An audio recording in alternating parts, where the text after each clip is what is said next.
I had just posted an update online celebrating my son passing his police academy exams when my ex-husband, who had vanished 20 years ago, suddenly barged back into my life with his former girlfriend. They slapped me with a lawsuit, claiming I had stolen their biological child. My ex-husband, Ethan Carter, had vanished into thin air overseas with his ex-girlfriend, Sophia Bennett, leaving me with nothing but a wailing baby born out of wedlock. 2 decades later, I shared a post celebrating my son about to join the police force. I thought those two had faded out of my life for good, yet here they were, standing before me with legal papers in hand. At the plaintiff's table, Sophia sat with flawless makeup and elegant posture, though her voice was freezing cold. Ethan and I got married right after his divorce, and we share a healthy older son. Clara couldn't stand to see us happy, so she abducted our baby. We've been searching for a solid 20 years, but she has refused to give him back. As his biological parents, we have every right to bring him home. Ethan shot me a bitter glare, his voice dripping with sarcasm. Clara, just because you can't have kids of your own doesn't mean you get to take mine. The trial was being live streamed, and the comment section immediately exploded. She stole someone else's baby just because she couldn't have her own? Ruining a family like that is sickening. Shortly after, my son was called to the stand, and a pin-drop silence fell over the courtroom. Clara Miller, are you still refusing to admit you took my son? Willie is my flesh and blood. A thief like you has no right to call yourself his mother, and you are going to lose today. Sophia stared at me, her eyes filled with the smug certainty of victory. Ethan let out a cold laugh, his tone full of disdain. You were the one who came after me first, remember? I fell out of love with you a long time ago. You were so spiteful that you couldn't even leave my son alone.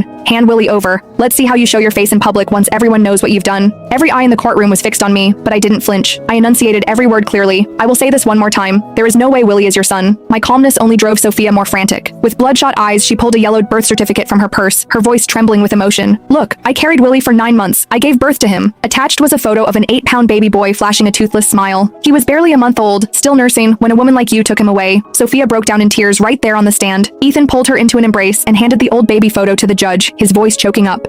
This is my boy's 1-month-old picture. He was so sweet and adorable. For 20 years, this photo was all I had left of him. The two wept in each other's arms, playing the part of the ultimate victims, while I remained completely deadpan. The live chat went completely off the rails. She's an absolute monster, tearing a family apart and making them search for their kid for 20 years without an ounce of remorse. Total sociopath behavior. Give Ethan and Sophia their kid back and throw Clara behind bars. Regardless of how vicious the comments became, I maintained my composure. Frustrated by my lack of reaction, Sophia's expression contorted. Her hands shook as she pulled out a tattered baby onesie. Clara, when you took Willie, you dropped this. For 20 years, every time I look at it, I'm left wondering where my boy is. Her voice was shrill, laced with bitter resentment. Ethan's eyes were red as he shot me a furious look. Clara, you robbed my wife of her chance to be a mother. Someone like you deserves to be locked away forever. I looked right at them, my tone icy. Like I said, there is no way the two of you could have created Willie. I knew this for an absolute fact. If Sophia and Ethan had somehow produced Willie, it would have defied the laws of genetics.